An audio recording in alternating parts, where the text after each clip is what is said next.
Hello viewers, in this lecture I will talk about cholinergic agonists. Cholinergic neurons are primarily found within parasympathetic nervous system. However, it is important to remember that they also participate in sympathetic innervation of sweat glands and blood vessels in skeletal muscles. Cholinergic neurotransmission can be broken down into 6 major steps. In the first step, choline molecule is transported into the neuron by sodium-dependent transport system. Once inside, choline reacts with the acetyl coenzyme A to form acetylcholine. The enzyme responsible for catalyzing this reaction is choline acetyl transferase. In the second step, acetylcholine gets transported into presynaptic vesicles.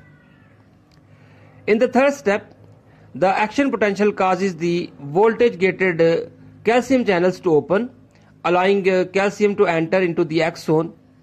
This in turn leads to the fusion of vesicles with the membrane and the release of acetylcholine from the terminals. In the fourth step, acetylcholine binds to postsynaptic receptors, which leads to cholinergic response. Acetylcholine also binds to presynaptic receptors and inhibit the release of acetylcholine. It serves as a negative feedback. In the fifth step, the enzyme acetylcholinesterase terminates the function of acetylcholine at the synaptic cleft by breaking it to acetate and choline. And finally, in the sixth step, the free choline is taken up again by the presynaptic neuron and a whole cycle gets repeated. Now let's talk about the receptors in more detail. There are two types of cholinergic receptors, that is muscarinic receptors and nicotinic receptors. As you can probably tell from their names, muscarinic receptors have a high affinity for muscarine, and nicotinic receptors have a high affinity for nicotine. Now there are 5 distinct types of muscarinic receptors, which are M1, M2, M3, M4 and M5. Out of these, the first 3, that is M1, M2 and M3, have been functionally defined. Therefore, we generally focus on just 3 of them. M1 receptors are located in gastric glands, while M2 receptors are located on cardiac cells, and M3 receptors are found in numerous places on smooth muscles, in the eye, in lungs, digestive tract, and exocrine glands such as sweat glands and salivary glands. Now, muscarinic receptors are the member of G protein. They are G protein coupled receptor. There are different types of G protein. So the receptors M1 and M3 are GQ protein coupled receptors, and they stimulate GQ protein, which leads to increase intracellular calcium level. This is increasing intracellular calcium contents can trigger processes such as contraction, secretions, and neurotransmission. On the other hand, M2 receptors are coupled to GI protein, and the stimulation of GI proteins can lead to opening of potassium ion channels, which in turn causes the hyperpolarization and reduction in heart rate. Now let's talk about the second major type of cholinergic receptors, which are nicotinic receptors. Nicotinic receptors are ligand-gated ion channel type receptors, and when acetylcholine binds to them, these receptors undergo conformational change that allows sodium ions to inside. There are 2 types of nicotinic receptors, that is NM and NN. NM are responsible for muscle contraction, while NN are responsible for CNS and autonomic ganglia. and they are mainly involved in transmission of cholinergic signals. Divide cholinergic agonist into three different groups, that is directly acting cholinergic drugs and indirectly acting cholinergic drugs. Indirectly acting cholinergic drugs are again subdivided into reversible acetylcholinesterase inhibitors and irreversible cholinesterase inhibitors. Let's start with the directly acting cholinergic drugs. Cholinergic drugs mimic the effect of acetylcholine by binding to muscarinic or nicotinic problem. The biggest problem with acetylcholine is that it produces non-specific cholinergic effects, and it is rapidly inactivated by acetylcholinesterases. Therefore, its clinical use is very limited. In general, when administered intravenously, acetylcholine decreases cardiac output and decreases blood pressure and increase GIT motility. The next drug is carbachol, which is structurally similar to acetylcholine and effectively mimic the effect of acetylcholine. However, carbachol is not very susceptible to acetylcholinesterases.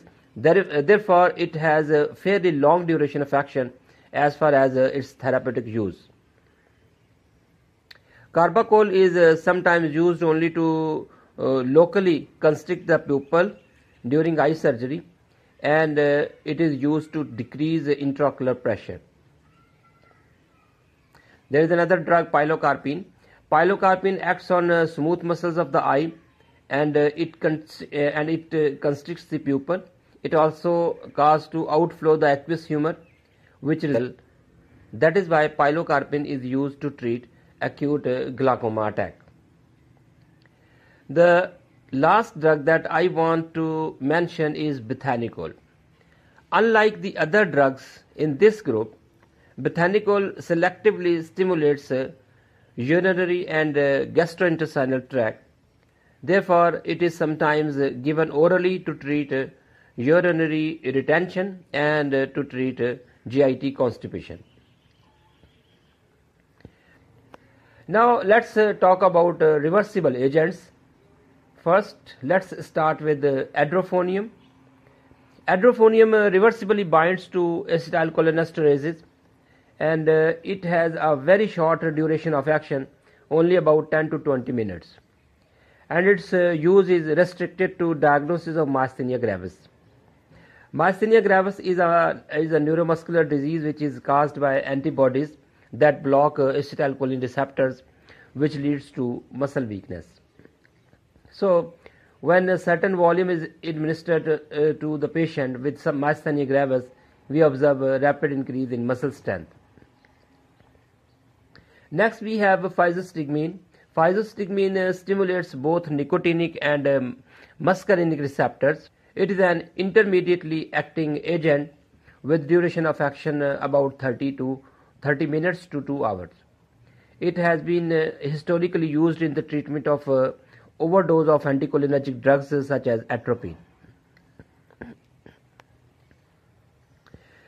Next, we have neostigmine. Neostigmine is another intermediately acting drug, but unlike physostigmine, GIT, it does not absorb well from GIT and does not enter CNS. It is typically used for the symptom of myasthenia gravis. It can also be used to stimulate bladder and GIT motility and to reverse the effect of anesthesia from neuromuscular blocking agents. Lastly, I want to mention some agents that are used to ease the symptom of Alzheimer's disease, and these are donepezil, rivastigmine and galantamine. Use of these agents can enhance the cholinergic effects and lead to improve cognitive activity in human anticholinesterases. Many of these drugs are extremely toxic, and best example of this is sarin gas.